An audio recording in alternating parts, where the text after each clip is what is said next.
જીવનમાં કેટલીક બાબતો એવી હોય છે કે જે સાંભળવાથી ન પતે, માત્ર એનો અર્થ સમજવાથી ન પતે, એને વર્તનમાં મૂકવી જોઈએ, અમલમાં મૂકવી જોઈએ. મુક્તાનંદ સ્વામીએ પ્રભાતિયું બનાવ્યું છે ને એમાં એક બહુ સરસ શબ્દ લખ્યો છે. સદગુરુ મુક્તાનંદ સ્વામી, પીધા વિના પ્યાસ ન ભાંગે. સ્વામી એવું બોલ્યા છે કે પીધા વિના પ્યાસ ન ભાંગે, મર પંડ ઉપર ઢોળે પાણી રે. શરીર ઉપર ગમે એટલું પાણી ઢોળવામાં આવે, અરે કદાચ ડૂબકી મારીને પાણીમાં બેસી જઈએ, શરીર ભીનું થાય, પણ અંદરની તરસ ન છીપે.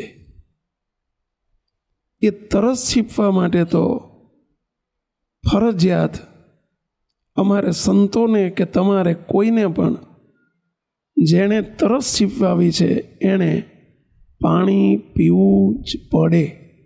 પીવું પડે કે પીવું જ પડે? ફરીથી પીવું પડે કે પીવું જ પડે? કેટલા એમાં સંમત છો કે પીવું જ પડે? ફરજિયાત કે મરજિયાત? ફરજિયાત, પીવું જ પડે. જમવાનું જોવાથી અન્નકોટ બનાવ્યો હોય ને વચ્ચે બેસી જઈએ, એનાથી ભૂખ ન ભાંગે. થાળમાં બધું આઈટમ લઈને હાથમાં રાખીને બેસીએ, ભૂખ ન ભાંગે. એને જોવાથી ભૂખ ન ભાગે, એને સૂંઘવાથી ભૂખ ન ભાગે. જમવું જ પડે. દવાની ગોળી હાથમાં લેવાથી રોગ ન ટળે, એને ગળવી જ પડે. બામ માથું ચડ્યું છે તો બામ હાથમાં લઈને આપણે અહીંયા થથેડો કરી નાખીએ તો માથું ઉતરે કે ન ઉતરે? ના ઉતરે. શું કરવું પડે? એને ઘસીએ છીએ. જોજો, આપણે આયોડેક્સ ઘસીએ છીએ, અને એ ઘસવાથી અંદર એ બામ કે આયોડેક્સ અંદર ઉતરે તો એની અસર ચાલુ થાય. બરાબર છે? એવું જ આજે આપણે સમજવાનું છે. અત્યારે આપણે આ જ્ઞાનરૂપી જળમાં વચ્ચે બેઠા છીએ, એટલેથી નહીં પતે, પીવું પડશે. વાત સાંભળવાથી મહારાજ રાજી માત્ર નથી થતા. એ વાત આપણું જ્યારે વર્તન બને, વાત વર્તન બને, ત્યારે મહારાજ રાજી થાય છે. સ્વામિનારાયણ ભગવાન શ્રીજી મહારાજ વર્તનના આગ્રહી હતા, અને આજે પણ એમના મોટા પુરુષ કે સંતો હંમેશા વર્તનના આગ્રહી હોય. શ્રીજી મહારાજે આના અનુસંધાનમાં વચનામૃતમાં પ્રથમનું 18મું વચનામૃત મહારાજે બહુ સ્પષ્ટ વાત કરી છે.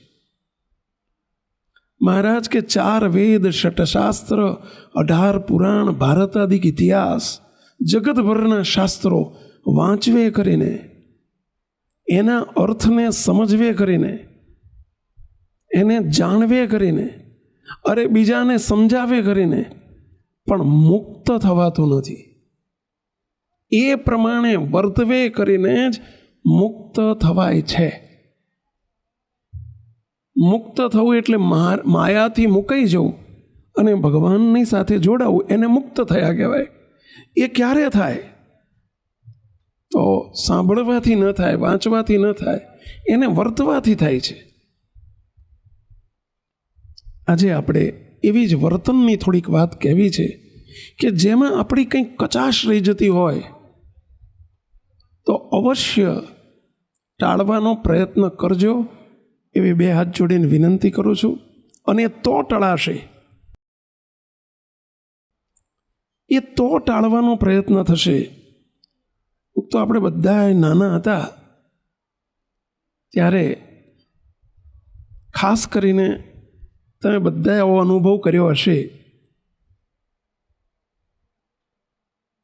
કે જ્યારે ઘરમાં ઘઉં ભર્યા હોય 12 મહિનાના, પણ જ્યારે દળાવવાના હોય ને ત્યારે થાળીમાં લઈને વીણીએ છીએ આપણે, ખબર છે? બધા મોટા ભાગના વીણ્યા હશે નાનપણમાં. હવે જ્યારે વીણવા બેસીએ, થાળીમાં 4 જણા જોડે જોડે વીણવા બેઠા હોય, કાંકરા વીણવા, ત્યારે દરેક વીણતા વીણતા કોની થાળીમાં ધ્યાન રાખે? પોતાની. અને શું કરવાનું? સહેજ પણ કાંકરો આવી જાય એટલે તરત બાજુ મૂકી દઈએ છીએ, બહાર કાઢી નાખીએ. બરાબર છે? કંઈક ધનેરું આવી ગયું, કંઈક જીવાત આવી ગઈ, કંઈક ઈયળ આવી ગઈ, તો એમાં તો સહેજે વાર ના કરાય. સહેજ આવે એટલે તરત જ આમ ફટ દઈને બહાર મૂકી દેવાનું હોય. તો અત્યારે પણ આપણે કંઈક વીણવા બેઠા છીએ. શું? તો આપણી કસરો, આપણી ખોટ, આપણી ક્ષતિ ત્રુટિ આપણામાં કંઈ રહી જતી હોય તો એને અત્યારે આપણે બધા વીણવા બેઠા છીએ. કોની ખોટ કાઢવાની? કોની થાળીમાં કાંકરો જોવાનું ધ્યાન રાખવાનું? આપણી. બીજાની થાળીમાં કાંકરો રહી ગયો કે આવ્યો કે ન આવ્યો એ જોવાની આપણે જરૂર નથી.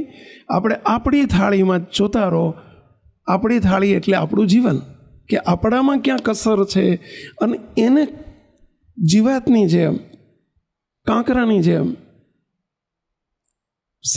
ટપ દઈને બહાર મૂકી દેજો, છોડી દેજો, ટાળજો. એ વર્તનમાં આવ્યું કહેવાશે, અને તો મહારાજના રાજીપાના પાત્ર થવાશે. પહેલા મુક્તો અત્યારે આપણને જેમ સ્મશાનમાં જઈએ અને જેમ સામે અંધકાળ દેખાય, કોકનો અગ્નિ સંસ્કાર કરતા હોય ને ત્યારે આપણને એક વિચાર આવે કે એક દાડો આપણો આવો આવવાનો છે, એવો વિચાર આવે. જો ખાઈ બધેલા ન હોઈએ તો, રીઢા ન થઈ ગયા હોઈએ તો, સ્મશાનમાં સહેજ વૈરાગ્યનો વિચાર આવે કે આવરું જો આ બધું મૂકીને હાલ્યા ગયા, એમ આપણે એક દાડો આવી રીતે જ બધા ગોદાઈ ગોદાઈને આપણને હળગાવતા હશે, એવો વિચાર આવે. તો અહીંયા બેઠા છીએ આપણે. આવો જીવતચર્યાનો પ્રસંગ હું નથી માનતો કોઈ 20 વર્ષ, 25 વર્ષની, 30 વર્ષની ઉંમરે કરે. એ મોટે ભાગે ક્યારે થાય? હવે જ્યારે કંઈક દિવસો દેખાવા માંડે, દિવસો એટલે સમજ્યા ને પેલા, એમ લાગે કે હવે આપણી ટિકિટ આવવાની તૈયારી છે,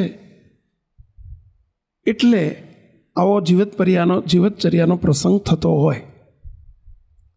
એ વખતે આપણે બધાએ એ વિચારવાનું છે કે આપણો પણ એક દિવસ આવો આવવાનો છે, જે બધા માટે નિશ્ચિત છે. સ્વામિનારાયણ ભગવાન એના અનુસંધાનમાં છેલ્લાના 30મા વતનામૃતમાં મહારાજ બોલ્યા છે કે ભગવાનના ભક્તએ 5 વાતોનું નિરંતર અનુસંધાન રાખવું. અને એમાં પહેલી વાત કહી છે, આ ઘડીએ ને આ મિનિટે આ ક્ષણે મારે દેહને મૂકીને મરી જવાનું છે, એટલે કે ભગવાનના ધામમાં જવાનું છે. દેહનો કોઈ નિર્ધાર નથી, એમાં કોઈ પ્રકારનો વિલંબ જણાતો નથી. મહારાજ આવું બોલ્યા. હજુ મારે 2 વર્ષની વાર છે, ને 12 મહિનાની વાર છે, ને 5 વર્ષની વાર છે, ને હજુ મને 50 જ થયા છે, હજુ તો 30 વર્ષની વાર છે.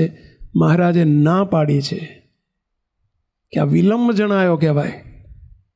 ભગવાનના ભક્તને અનુસંધાન નિરંતર રાખવાનું કે આ ઘડીએ ને આ મિનિટે આવતીકાલનો પણ વિચાર ન કરવો.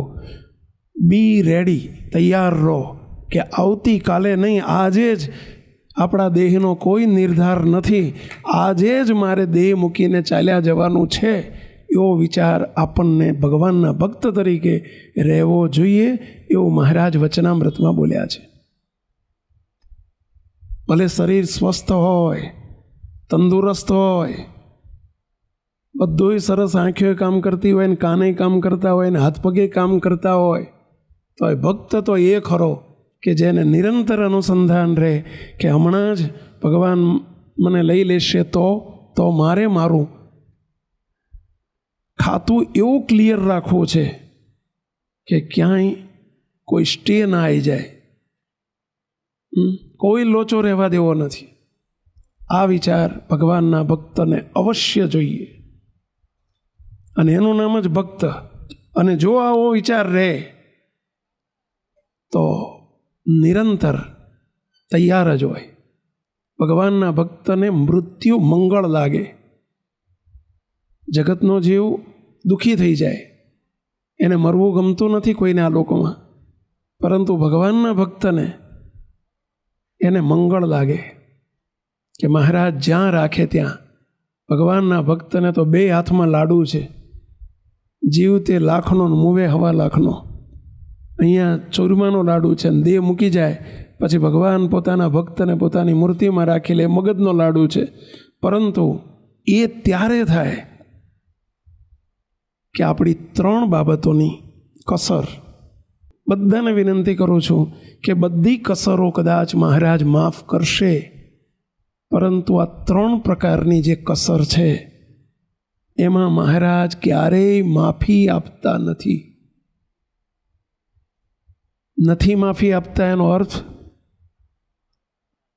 બીજો જન્મ કદાચ ધરાવે, પ્રશ્ન મોટો ઊભો થઈ જાય. અનંત જન્મના અંતે આવો મનુષ્ય જન્મ મળ્યો, આવા સ્વામિનારાયણ ભગવાન મળ્યા, આવો સંપ્રદાય મળ્યો, મોટા પુરુષનો યોગ મળ્યો, અને છતાંય ફરીથી પાછું મોચીડો થઈને ઊભું રહે, અને ફરી પાછું બીજી વખત ઘોડિયામાં હિંચકા ખાવા આવવું પડે. એનાથી બીજી કઈ મોટી ખરાબ પરિસ્થિતિ કહેવાય? મુક્તો એ ન થાય એના માટે સ્વામિનારાયણ ભગવાન જેનાથી અતિશય રાજી થાય છે એવી 3 બાબતો આપણા જીવનમાં ફરજિયાત ક્લિયર કરીએ.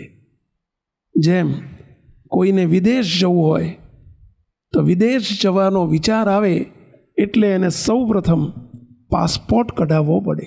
આ એનું પ્રથમ સ્ટેપ છે.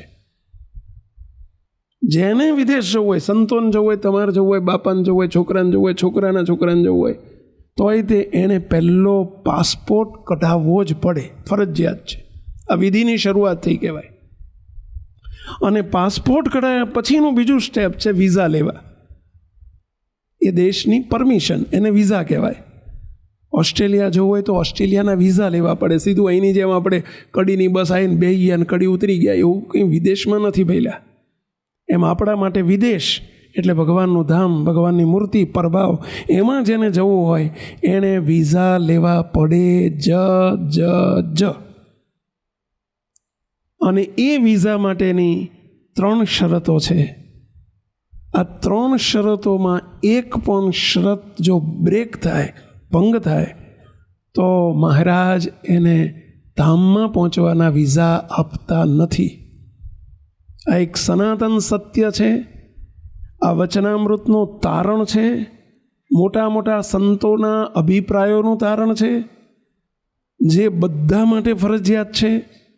ભલે પછી SMVSનો હરિભગત હોય તોય ભલે, મહારાજે જે સંસ્થામાં જ્યાં મૂક્યા હોય ત્યાં પણ દરેકે પુરુષ હોય, મહિલા હોય, સંત હોય, હરિભક્ત હોય, અમને પણ મહારાજે એમાંથી બાકાત રાખ્યા નથી.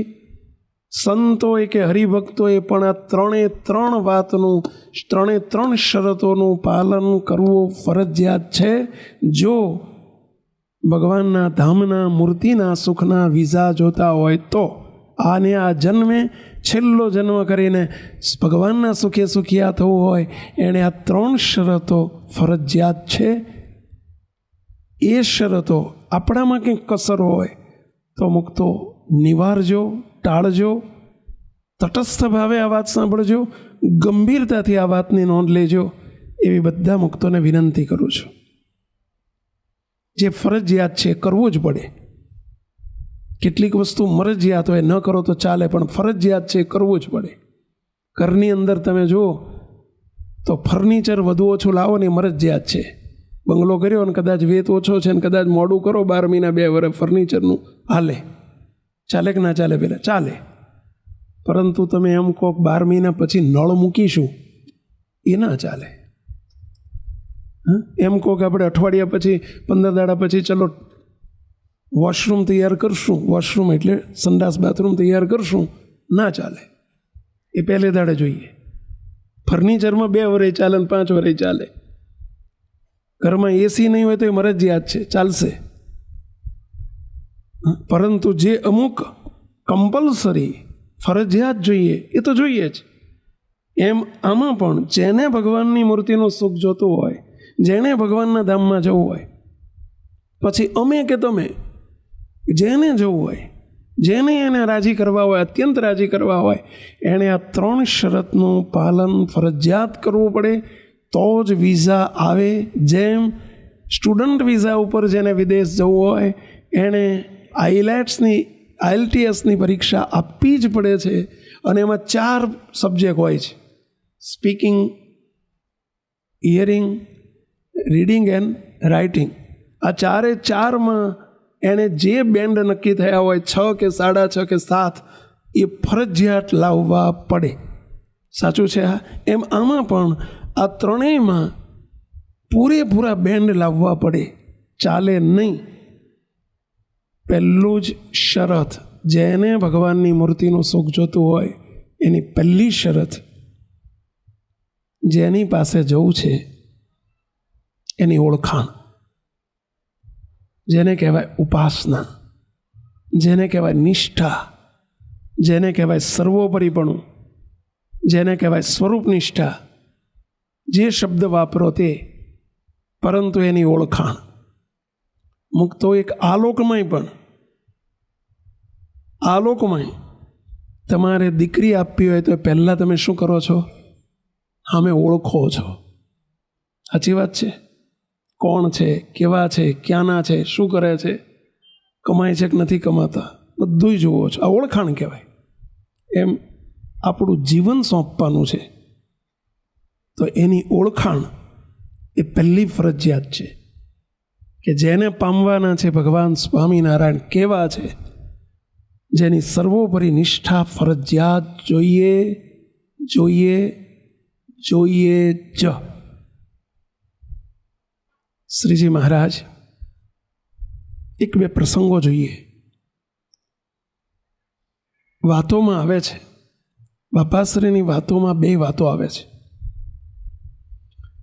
જેતલપુરના ગંગામાનો પ્રસંગ આવે છે. સ્વામિનારાયણ ભગવાનની અવરભાવની હયાતીમાં જેતલપુરના ગંગામાં, જેના ઘેર મહારાજ કાયમ ઉતરતા, એ ગંગામાને મહારાજ માં કહીને બોલાવતા. સંતોને કહેલું કે સંતો, હરિભક્તો, તમારે પણ માં કહેવાના. અમે નાના હતા, મહારાજ કે અમે જ્યારે નીલકંઠ વર્ણી રૂપે વિચરણ કરતા જેતલપુરના દેવ સરોવરના કાંઠે અમે આવીને બેઠા હતા અને ગંગામાં અમને ઘેર લઈ ગયા હતા. અને મહારાજને 1 મહિનો ગંગામાએ પોતાના ઘેર રાખેલા, મહારાજને કોળિયા વાળીને જમાડેલા, મહારાજનું હાથ પાણી પણ ગંગામાએ લીધેલું, એવું લખાણમાં આવે છે. એટલી બધી એક મા તરીકે જે મા દીકરાની સેવા કરે કે નાના બાળકની સેવા કરે, એવી રીતે મહારાજની સેવા ગંગામાએ કરેલી. અને મહારાજ એટલે એમને માનું બિરુદ આપતા.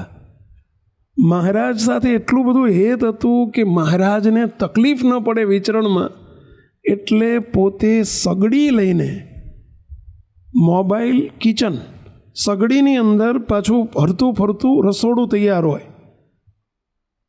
તમે જો પેલી કથરોટ કે તગારું લીધું હોય ને એમાં સગડી હોય ને કોલસાય પૂરેલા હોય ને એમાં જોડે લોટ તૈયાર હોય ને ખીચડી તૈયાર હોય ને 2-3 તપેલીઓ હોય ને તાવેત હોય ને આડણી હોય ને વેલણે હોય ને મહારાજ માટે જેટલું જરૂર પડે એટલું બધું એક મોટા તગારામાં લઈને જોડે મહારાજની જોડે ફરે. શાના માટે? મહારાજ રસ્તા વચ્ચે એમ કે ગંગામાં ભૂખ લાગી છે. મહારાજને પૂછે, બોલો મહારાજ શું જમવું છે? મહારાજ કે ખીચડી કરી આપો. તરત જ એક બાજુ બેસી જાય, બધું મોબાઈલ કિચન કાઢી નાખે, એમનું બધું ઉતારીને સરસામાન ઉપાડીને સીધું ખીચડીમાં પેલો જોઈને વીણીને 1.5 કલાકમાં ખીચડી તૈયાર ગરમ કરીને મહારાજ લ્યો જમાડો. આટલી બધી સેવા ગંગામાએ 12 વર્ષ સુધી કરી. કેટલા વર્ષ? 12 વર્ષ કરી. ગંગામાને માથે સગડી ઉપાડીને કે તગારું ઊંચકીને જ્યાં જાય ત્યાં મહારાજની જોડે અહીં ટાલ પડી ગઈ. ટાલ કેટલી સેવા કરી 12 વર્ષ સુધી. એક દિવસ શ્રીજી મહારાજે પ્રશ્ન પૂછ્યો, ગંગામાં. મહારાજે જાણ્યું કે હવે ગંગામાને મારે વિઝા આપવા છે, તો વિઝા આપતા પહેલાં સેવાથી વિઝા નહીં મળે, 3 ટાઇટલ ક્લિયર જોઈશે. તો મારે ગંગામાને હવે મારે 3 શરતો જે ફરજિયાત છે એ કરાવવી પડશે. એટલે મહારાજ પૂછે છે, ગંગામાં તમે અમારી જોડે ને જોડે 12 વર્ષથી ફરો છો ને આટલી બધી સેવા કરો છો, પણ મારે તમને એક પ્રશ્ન પૂછવો છે. ગંગામાં તમે અમને ઓળખો છો? શું પ્રશ્ન પૂછ્યો? તમે અમને ઓળખો છો? ગંગામાં કે મહારાજ આટલા વર્ષથી જોડે ફરું છું, નહીં ઓળખતી હો? મહારાજ રામાનંદ સ્વામીની શિષ્ય છું, રામાનંદ સ્વામીને આ રીતે ઓળખતી હતી ને તમને આ રીતે ઓળખું છું. મહારાજ મારા ગુરુ રામાનંદ સ્વામી, રામાનંદ સ્વામીના શિષ્ય, મારા ગુરુ રામાનંદ સ્વામી એ જ તમે છો. મહારાજ આવું જ્યાં કહ્યું ને ત્યાં સ્વામિનારાયણ ભગવાન ધીમે રહીને એટલું જ બોલ્યા, મહારાજ રાજી ન થયા, અમારી જોડે 12 વર્ષ રહ્યા અને મહારાજ કે અમને ન ઓળખ્યા. મહારાજે શબ્દ કયો વાપર્યો? મેર મુંડી. આ રાજીપાનો શબ્દ નથી. જેને માં કહે છે એને મહારાજ કહે છે મેર મુંડી, આ શબ્દ વાપર્યો. 12 વર્ષની સેવા પછી મહારાજ આ શબ્દ વાપરે. શ્રીજી મહારાજનું આ ફરજિયાત છે. ભલે તમે સેવા ઓછી કરી હોત તો ચાલત, પરંતુ જેને પામવાના છે, જ્યાં પહોંચવાનું છે, અને એમાં જો કાચું રહી જાય. સ્વામિનારાયણ ભગવાન વચનામૃતમાં બોલ્યા છે, મધ્યનો 9મું વચનામૃત, મધ્યનું 13મું વચનામૃત, પંચાળાનું 7મું વચનામૃત. શ્રીજી મહારાજ બોલ્યા છે, ગમે તે એટલા સાધન કરે, ગમે એટલા ઉપવાસ કરે, ગમે એટલા વ્રત કરે, પરંતુ ભગવત સ્વરૂપની નિષ્ઠા વિના, અમારા સ્વરૂપની સર્વોપરી નિષ્ઠા વિના એની કોઈ રીતે ખામી નહીં ભાંગે. આવું ભગવાન સ્વામિનારાયણ બોલ્યા છે, શ્રીજી મહારાજ બોલ્યા છે. મહારાજ કે ગમે એવો ત્યાગી હોય, અરે ઉદ્ધવ રહેતા નૈષ્ઠિક બ્રહ્મચારી હોય, તો પણ અમારા સ્વરૂપની ઓળખાણ વિના એનું કલ્યાણ થવું અતિ કઠણ છે. પંચાળાના 7મા વચનામૃતમાં મહારાજ બોલ્યા છે મુક્તો. અને એટલે એને ફરજિયાત શબ્દ વાપર્યો.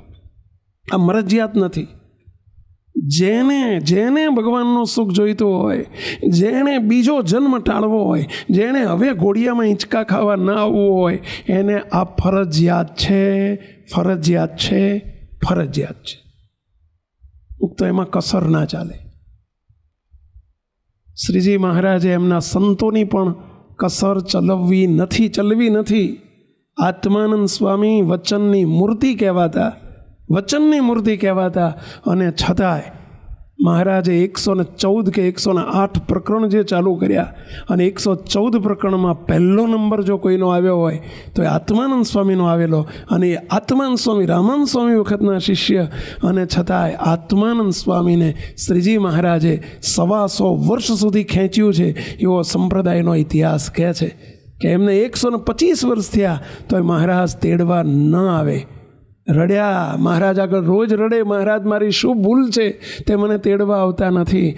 પરંતુ મહારાજ એમને પોતાના ધામનું સુખ ન આપે. ખેંચ્યું, કારણ કે વચન પાળ્યા હતા, આજ્ઞાઓ પાળી હતી, એટલે બીજી કોઈ ખામી નહોતી, પરંતુ મોટી ખામી રહી ગઈ હતી. મીંડા કર્યા હતા, એકડો બાકી રહી ગયો હતો. આગળ શ્રીજી મહારાજે ન તેડી ગયા. અંતે ગુણાયતાન સ્વામી વખતે બધા મોટા સંતો, ગોપાળાનંદ સ્વામી, મુક્તાનંદ સ્વામી, બ્રહ્માનંદ સ્વામી, નિત્યાનંદ સ્વામી, બધા સદગુરુ ધામમાં પધારી ચૂક્યા. છેલ્લે ગુણાયતાન સ્વામી જુનાગઢમાં બિરાજતા સ્વામીને સમાચાર મોકલ્યા, સ્વામી તારું ભગવાન માને છે, માટે તું આય અને મને ભાઈ સાહેબ મારો રસ્તો ખોલી આપ. મારું બાયણું કેમ બંધ થઈ ગયું છે, મારું પાનિયું ભગવાનના ચોપડામાં ક્યાં ખોવાઈ ગયું છે, ભાઈ સાહેબ તું આવ. ગુણાયતાન સ્વામી સંવત 1915ની સાલ હતી. ગઢપુરમાં હરિકૃષ્ણ મહારાજની મૂર્તિ પધરાવવાની હતી, અને એ અનુસંધાનમાં ગઢપુર સ્વામી આવે છે. અને ત્યાંથી ધંધુકાની બાજુમાં વાગડ કરીને ગામ છે, અને ત્યાં આત્માનંદ સ્વામી હતા, અને વાગડ સ્વામી પધારે છે. સ્વામી 4 દિવસ હોય. સ્વામી આવીને એટલું જ કહ્યું, સ્વામી તમે મહારાજને કેવા જાણો છો? સ્વામી કે બધા પૂર્વે થઈ ગયેલા, અને આ મહારાજ બધા એક જ છે. આટલું જ્યાં કહ્યું, આત્માન સ્વામી સ્વામી કહે છે ગુણાયતાન સ્વામી, સ્વામી આ ખાડમાં પાણી ભરાણું છે ને જતું નથી, એનું કારણ કંઈક અંદર લોચો આવી ગયો છે, નહીં તો સડસડાટ પાણી ગટરમાં જતું રહે. એમાં કંઈક લોચો છે એટલે સડસડાટ તમારો વારો આવ્યો નથી. બોલો સડસડાટ. આજથી ચોથે દિવસે સાંજે 5 વાગે સ્વામિનારાયણ ભગવાન તેડવા આવે એની હું બાંહેધરી આપું છું, એની પ્રોમિસ કરું છું, વચન આપું છું. પરંતુ હું કહું એટલું તમે કરો તો. સ્વામીને જે ફરજિયાત હતું, ગુણાયતાન સ્વામી રાત્રિ આખી રાત બેસીને, પહેલો દિવસ, બીજો દિવસ, ત્રીજો દિવસ સ્વામી રાત દાડો ઘૂંટીને વાત કરે કે સ્વામિનારાયણ ભગવાન સર્વોપરી, અને એની ઘેડ પાડવા માંડી. સ્વાભાવિક છે, પેલું આપણે નાના હતા ને ત્યારે ભણવામાં સ્કૂલમાં હોકાયંત્ર આવતું. હોકાયંત્ર ખબર છે? ભણવામાં પેલું હોકાયંત્ર આવતું. હોકાયંત્ર હંમેશા ઉત્તર દક્ષિણ દિશા બતાવે, સાઉથ એન્ડ નોર્થ. પરંતુ એને પકડી રાખીએ ને, પેલો કાંટો પકડી રાખીએ ને એટલે પૂર્વ પશ્ચિમમાં પકડી તો રખાય, પણ જેવો એને છોડો ને એટલે ખડર કરતો ક્યાં જતો રહે? પાછો ઉત્તર દક્ષિણમાં જતો રહે. એમ ઓલું વર્ષોનું અંદર બેઠેલું આત્માન સ્વામીને રોંગ બિલીફ પેસી ગયેલી, હવે કેવી રીતે ઘેડ પડે? સ્વામી કીધે રાખે, દીધે રાખે, ઘૂંટે રાખે. કારણ કે એક શબ્દ જીવમાં ખોટો પહેરી ગયો હોય તો એ નીકળતો નથી. ઉત્તર ગુજરાતના લોકોમાં, ખાસ કરીને મહેસાણા બાજુ, ગોંઠિયા બોલો. લખે ગાંઠિયા પણ બોલે શું પહેલાં? ગોંઠિયા. લખે પાણી પણ બોલે શું? પોણી. એક શબ્દ. પછી અમેરિકામાં રહ્યા હતા ને તોય તે બોલો વર્ષોથી મહેસાણા છોડીને અમેરિકા ગયા હોય તોય અમે જોયું છે ત્યાં બોલો પોણી જ કરે. ચો જવું છે આ જ બોલતા હોય. વિદેશમાં અમે આવા જોયા છે, વર્ષોથી ત્યાં તરીવર થઈ ગયા હોય, કારણ કે અંદર પેથેલો ખોટો શબ્દ એને બદલી નથી શકાતો, અઘરો પડે છે. તો વર્ષોથી પહી ગયેલી નિષ્ઠાની વાત જો ખોટી પેસી ગઈ હોય એ નીકળવીને સીધું પડવું બહુ અઘરું હોય છે. અને એમાં મુક્તો શ્રીજી મહારાજ બોલ્યા છે વચનામૃતમાં, સત્સંગ થતાં જેવું અંગ બંધાઈ જાય એવું કાયમ રહે છે. આ શર્ટ તમે પહેર્યું છે, શર્ટનું પહેલું બટન જ જો ખોટું વખાઈ જાય તો ઠેઠ સુધી નીચે પછી ખોટું જ હાલે. જોજો તમે, બીજું ખોટું હાલે ને ત્રીજું ખોટું હાલે, ઠેઠ સુધી ખોટું હાલે. સમજ્યા? પહેલું ખોટું વખાઈ ગયું ને એટલે એમ સત્સંગમાં આવતા જે ખોટું થઈ ગયું હોય ને સમજાઈ ગયું હોય પછી એને સાચું કરવું બહુ અઘરું પડે. ગુણાયતાન સ્વામી પણ આદુ ખાઈને મંડ્યા હતા સ્વામીની પાછળ. આદુ ખાઈને 3 દાડા ને 3 રાત સુધી સ્વામીને ઘૂંટાય કર્યું. સ્વામીને લાલચ આપતા ગયા, સ્વામી ચોથે દાડે નહીંતર મેળ નહીં પડે હો, મહારાજ તેડવા નહીં આવે, વિઝા નહીં આવે, ટિકિટ નહીં આવે, ત્યાં સુધી નહીં જવાય, હવા હો થયા છે, બીજા હજુ 25 વર્ષ ખેંચવા પડશે, માટે આ સમજ્યા સિવાય છૂટકો નથી. આ વાત આત્માન સ્વામી માટે જ છે. જોતા જજો, આત્માન સ્વામી માટે એક વાત છે, આ ગંગામાં માટે જ વાત થઈ રહી છે, આપણા બધાય માટે થાય છે. સંતને પણ છૂટકો નથી. મોટા સદગુરુ સંત હતા તોય છૂટકો નહોતો. આત્માન સ્વામી સદગુરુ સંતોમ ગણાતા તોય છૂટકો નહોતો. કોઈને છૂટકો નથી. ગ્રહસ્થ હોય કે હરિભક્ત હોય કે સાધુ હોય. અને સ્વામી લાલચ આપતા ગયા ચોથા દિવસની. ચોથા દિવસે સાંજે 5 વાગે યસ હા પાડી દો જીવમાંથી કે સ્વામિનારાયણ ભગવાન સર્વોપરી છે. અને હા પાડો સ્વામી, હા પાડો સ્વામી, હા પાડો, હું તમને અગ્નિ સંસ્કાર કરીને જઈશ. બસ હું વચન આપું છું કે મારા હાથે અગ્નિ સંસ્કાર કરીશ. સ્વામી કંટાળ્યા હતા, ખૂબ થાક્યા હતા, એટલે હવે છૂટકોય નહોતો. નહીતર 3 દાડા માર ન પડે. વર્ષોનું પેઠું છે. મુક્તો વિશ્વાસ રાખજો, આ બધી સંપ્રદાયના ઇતિહાસની બનેલી ઘટનાઓ છે. સ્વામીએ જ્યાં ચોથે દાડે, ત્રીજે દાડે હા પાડી અને સ્વામીએ કહી દીધું આવતીકાલે તૈયાર રહો, તમારા વિઝા આવી ગયા, ટિકિટે આવી ગઈ. અને સ્વામી બોલ્યા હતા એ પ્રમાણે ચોથે દિવસે સાંજે 5 વાગે સ્વામી એકદમ ગૌમૂત્રનું, ગૌછાણનું પેલું લીંપણ કરીને સ્વામી હાથમાં માળા લઈને મહારાજની મૂર્તિ સામે રાખીને બેસી ગયા. અને સ્વામી બૂમ પાડી ઉઠ્યા. સ્વામી કે આયા મહારાજ, ઓહો હો મહારાજ તમે વાર કેમ કરી? એ મહારાજ તમે વાર કેમ કરી? મહારાજ બોલ્યા સ્વામી હજુ સમજ્યા નહીં, વાર કેમ કરી? અમને ઓળખ્યા નહોતા એટલે વાર કરી. હવા હો વરખ ખેંચ્યો છે. અને મહારાજે 5ના ટકોરે સ્વામીને જેમ માખણમાંથી મોવાળો ખેંચી લે એમ એમના ચૈતન્યને પોતાની મૂર્તિમાં ખેંચી લીધો. આટલી કસર રહી ગઈ હતી મુક્તો, આપણે રહેવા દેવી નથી. આ કસર ન ચાલે, ન ચાલે, ન ચાલે. નહીતર મોડું થશે અને કાં તો બીજી વખત આવવું પડશે. હા, પછી મહારાજ કૃપા કરે, અતિશય કૃપા કરે ને પતાવી દે તો ધણીનો કોઈ ધણી નથી. હા, તો ધણીનો કોઈ ધણી નથી. આપણે નાચ થાય એવું ના કહેવાય. ધણી છે ભાઈ, ધારે કરી શકે, પરંતુ ફરજિયાત છે. મુક્તો આ ટાઇટલ આપણા જીવનમાં ક્લિયર હોવું જોઈએ. બીજી વાત, મુક્તો બહુ જ કદાચ આ પહેલી વાત કરી એ ઘણાને ક્લિયર હશે જ, પરંતુ હવે જે બે વાત આવે છે એમાં દરેકને લાગુ પાડજો, વાત પોતા ઉપર લેજો. તમે સંસારમાં છો, વ્યવહારમાં છો, અને એમાં રહીને આ ક્લિયર કરવું અઘરું છે, પરંતુ ફરજિયાત છે. ફરજિયાત છે. વચનામૃતના આધારે આ વાત સહેજ કહેવી છે. સ્વામિનારાયણ સંપ્રદાયનો મુખ્ય ગ્રંથ વચનામૃત છે, જેના શ્રીજી મહારાજનું આ વચનામૃત, એના આધારે જે ફરજિયાત 3 મુદ્દા જોઈએ એમાંનો બીજો મુદ્દો શ્રીજી મહારાજના વચનાનુસારે આપણે જરા લઈએ છીએ. એકાગ્રતાથી સાંભળજો. સ્વામિનારાયણ અરે વચનામૃત છે છેલ્લા પ્રકરણનું 17મું વચનામૃત, અંત્યનું 17મું વચનામૃત. સ્વામિનારાયણ અરે શ્રીજી મહારાજ શું બોલ્યા છે? શાસ્ત્રમાં જેવું ભરતજીનું આખ્યાન એવી તો કોઈ કથા ચમત્કારી નથી, કેમ જે ભરતજી તો ઋષભદેવ ભગવાનના પુત્ર હતા ને ભગવાનને અર્થે સમગ્ર પૃથ્વીનું રાજ ત્યાગ કરીને વનમાં ગયા હતા, અને ત્યાં ભગવાનનું ભજન કરતા થકા પણ મૃગલીના બચ્ચાને વિશે પોતાને હેત થયું. ત્યારે તે મૃગને આકારે પોતાના મનની વૃત્તિ થઈ ગઈ.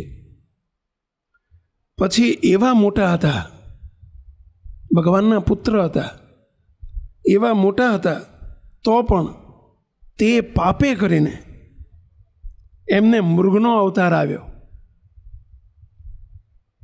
શબ્દ કયો વાપર્યો? તે પાપે કરીને. બહુ મોટો પ્રશ્ન ઊભો થાય. ભરતજીએ મૃગલીના બચ્ચાને માર્યું નહોતું, પાડ્યું હતું. માર્યું એનું પાપ લાગે, બરાબર છે. કોઈને મારે, જીવજંતુ મારે અથવા મૃગલીનું બચ્ચું માર્યું હોય તો એનું પાપ લાગે.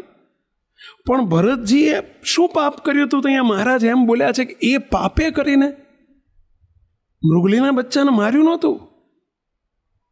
તપ કરતા હતા એકાગ્રચિતે ગંદકી નદીના કિનારે, અને શિકાર કરવા નીકળ્યો છે.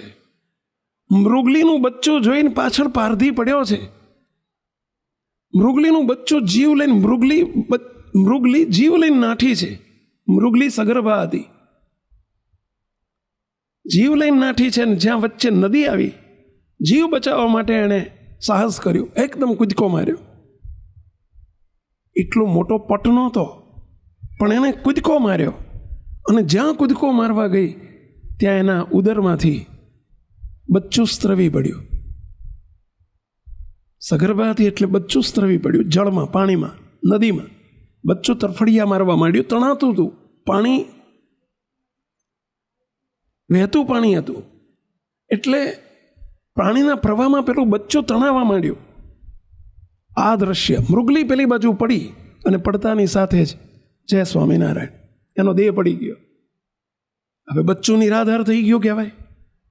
બચ્ચું જીવતું હતું, નિરાધાર થઈ ગયું છે. ભરતજી આ જુએ છે. સ્વાભાવિક છે, કોઈ પણ વ્યક્તિ હોય, માનવતાની દ્રષ્ટિએ પણ કરુણા અને દયા દરેકને આવે. ભરતજી તપને બાજુમાં મૂકીને એક પગે ઊભા રહીને તપ કરતા હતા. તપશ્ચર્યાને બાજુમાં મૂકીને એકદમ એમણે ઝંપલાવી દીધું. તરતા આવડતું હતું, નદીમાં ઝંપલાવ્યું, બચ્ચાને પકડી લીધું, તેડી લીધું, સાફ કર્યું, બહાર લાવ્યા. ભરતજીને દયાએ કરીને વિચાર આવ્યો, એની મા મરી ગઈ છે, મૃગલી મરી ગઈ છે, ધામમાં ગઈ છે, આ બચ્ચું બિચારું નિરાધાર થઈ ગયું છે, એનું કોણ? ભરતજી પોતાના આશ્રમમાં લઈ જાય છે, એને પાળે છે, પોષે છે, ખવડાવે છે, નવડાવે છે, પીવડાવે છે. એની જે જે સેવા રોજ સવારથી સાંજ કરવી પડે ભરતજી એની સેવા કરે છે. અને એ સેવા કરતાં કરતાં એમાં હેત થઈ ગયું અને મારું બચ્ચું મારું બચ્ચું મારું બચ્ચું મારું બચ્ચું કરી નાખ્યું. એ બચ્ચામાં હેત રહી ગયું અને એક દિવસ બચ્ચું મોટું થયું જતું રહ્યું. અને હેતે કરીને એમને અંદર બચ્ચામાં એટલું મમત્વ થઈ ગયું અને મારું બચ્ચું કરતાં કરતાં દેહ પડી ગયો. કોનો? ભરતજીનો દેહ પડી ગયો. મહારાજ અહીં આ કહેવા માંગે છે, તો બચ્ચાને પાળ્યું હતું, માર્યું નહોતું. શું વાંક એમનો કે એ પાપે કરીને એમને જન્મ ધરવો પડ્યો? એ પાપ છે લે? કોઈને પાળવું એ પાપ છે? મહારાજ એવો શબ્દ બોલ્યા છે, એ પાપે કરીને જન્મ ધરવો પડ્યો. મારવું એ પાપ છે, પાળવું એ પાપ નથી, પરંતુ એમાં હેત કરવું ને એ પાપ છે. મહારાજ અહીંયા મૃગલીના બચ્ચાની વાત કરે છે. શ્રીજી મહારાજ આગળ બોલ્યા છે, માટે અનંત પ્રકારના પાપ છે. બરાબર ધ્યાનથી સાંભળજો આ શબ્દો. હવે હવે હવે ભરતજીનું આખ્યાન પૂરું થઈ ગયું, ભરતજીનો પ્રસંગ પૂરો થઈ ગયો. આપણી થાળીમાં જીવાત આવે એ જોવાનું. એ કાંકરો જોજો, આપણી થાળી સામુ નજર કરજો. આ અંતર્મુખીને ખબર પડશે. જે બહિર્મુખી જેનું જીવન હોય એને થાળીમાં કાંકરો નહીં દેખાય, પોતાના જીવન તરફ નજર નહીં થાય. તો આપણે આપણું તપાસો. શ્રીજી મહારાજ જે બોલ્યા છે, માટે અનંત પ્રકારના પાપ છે, પણ તે સર્વે પાપ થકી ભગવાનના ભક્તને, મહારાજ કે અમારા ભક્તને અમારા વિના બીજે ઠેકાણે હેત કરવું તે અતિ મોટું પાપ છે. શ્રીજી મહારાજના શબ્દો છે, આપણા બાપ બોલ્યા છે. અનેક પ્રકારના પાપ છે, પણ એ સર્વે કરતા અમારા ભક્તને અમારા સિવાય, અમારા વિના બીજે હેત કરવું. બીજે એટલે વસ્તુમાં, પદાર્થમાં, ગામમાં, દીકરામાં, દીકરીઓમાં, અરે વ્યક્તિમાં, ઘરમાં, કુટુંબમાં, પરિવારમાં, પૈસામાં, ભગવાન વિના બીજે હેત, એ જ મોટામાં મોટું પાપ છે. આવું શ્રીજી મહારાજ બોલ્યા છે. અને એ પાપ ભરતજીથી થઈ ગયું. અને એટલે ભરતજીની તપશ્ચર્યાનું રિઝલ્ટ 0. એમણે વનમાં આવ્યા, સંસાર ત્યાગ કર્યો, રાજ છોડીને આવ્યા હતા, પરંતુ ભૂલા પડી ગયા. વિવાહનું 12મું થઈ ગયું. શું કરવા નીકળ્યા હતા ને શું થઈ ગયું? આ વિવાહનું 12મું થઈ ગયું કહેવાય ભાઈ. સંસાર છોડ્યો હતો અને છતાંય વિઘ્ન આવી ગયું. જો કાળજી ન રાખી, ધ્યાન ન રાખ્યું, આ વાતનું અનુસંધાન ન રહ્યું તો મુક્તો આપ સૌને વિનંતી કરું છું, આ શબ્દો તરફ નજર કરજો. શ્રીજી મહારાજે ભરતજીનું આખ્યાન તો આપણને દિશા બતાવી છે. દિશા કે ભગવાનના પુત્ર હતા, છતાંય ભગવાને, શ્રીજી મહારાજે એમની મોહબત નથી રાખી. અમારી ન રાખે, તમારી નહીં રાખે. ફરજિયાત છે કે ભગવાન સિવાય ક્યાંય હેત જો રહી જાય તો કાં તો જન્મ ધરવો પડે અને કાં તો અસદગતિ થાય. એવું એક નહીં, અનેક પ્રસંગોમાં ભૂતકાળમાં પણ બન્યું છે, આજે બનતું હોય છે. ઘણાના ઘરમાં અમે જઈએ, ગોખલામાં નાળિયેર મૂક્યું હોય. અમે પૂછીએ કે ભાઈ શું છે? તો કે દાદાને બેહાડ્યા છે, કાં તો કે દાદીને બેહાડી છે. આ શું થયું? કેમ દાદીને ગોખલામાં બેહાડવી પડી? કેમ દાદાને બેસાડવા પડ્યા? તો આપણે બેસવું નથી. આ સભામાં આવેલાને બેસવા, ગોખલામાં બેહવાના સંજોગ આવવા દેવા નથી. એવી હું સ્વામિનારાયણ ભગવાનને પ્રાર્થના કરું છું કે હે મહારાજ, અમારે બેસવું નથી. આ એના માટે તો પ્રસંગ છે પહેલા. તો શું ફરજિયાત? પહેલું જે કીધું, સ્વામિનારાયણ ભગવાનની સર્વોપરી ઉપાસના જોઈશે જ. બીજું આ જોઈશે જ. હવે મને ક્યાં ક્યાં હેત છે એ જોતા શીખવું પડશે આપણે. તો આપણે શું સમજીએ છીએ કે આપણને ક્યાંય હેત નથી, આપણે તો ભગવાનમાં છીએ, ક્યાંય હેત નથી. તો જરા તપાસો તો ખરા. હેત છે એની ખબર કેવી રીતે પડે? મુક્તો હેતનું પ્રમાણપત્ર કયું? હેતના સિમ્ટમ્સ કયા? એના લક્ષણો કયા કે આપણને આમાં હેત છે એ ખબર કેવી રીતે પડે કે હેત છે કે નથી? આપણે તો બધા આપણી જાતે જોવા જઈએ તો આપણને શાહુકાર જ માનીએ છીએ કે ના ના આપણે તો ક્યાંય હેત જ નથી. જો આપણી અંતરદ્રષ્ટિ કરવાની ટેવ નહીં હોય તો ના પડે. પરંતુ હેતની વ્યાખ્યા કરવી હોય તો એક જ લીટીમાં થાય, જે સાંભળે એ હેત, જે સહેજે સહેજે સાંભળ્યા કરે એ જ હેત. તમને એક પ્રશ્ન પૂછું, તમને જેને કારેલાનું શાક ભાવતું જ ના હોય એને બોલો જિંદગીમાં સપનામાં કોઈ દાડો કારેલાનું શાક આવે? એને સાંભળે કોઈ દાડો? એ નથી સાંભળતું એનું કારણ કે એમાં હેત નથી. પણ જો ભીંડાનું શાક સાંભળ્યા કરે છે તો સમજી લેવું છે એમાં હેત છે. સ્વામિનારાયણના સત્સંગીને કાંદા લસણ બોલો એ લારી આગળથી નીકળે ને ઓલો એમ બોલતો હોય, બૂમો પાડતો હોય, મફત મફત મફત એમ બૂમ પાડતો હોય તોય બોલો એની બાજુ જોવાનું મને ના થાય. એનો અર્થ કે એને હેત નથી. અને જે ટંકે ટંકે ટટકાડતો હોય એને સાંભળે, બોલો સ્વાભાવિક છે એ સાંભળે છે એ જ હેત. જે ચા કોફી જેને જિંદગીમાં પીધી જ નથી એને કોઈ દાડ સાંભળે ચા? સવારે ના સાંભળે, 3 વાગે ના સાંભળે, બપોરે ના સાંભળે. અને જેને હેત છે જેને એને બોલો 2 વાગે, 2:30 વાગે, 3 વાગે બપોરે એટલે એને માથું ચડવાનું ચાલુ થઈ જાય. એ સાંભળે છે એ જ હેત. સાચી વાત છે, સાંભળે છે એ જ હેત. જે સાંભળે હેત.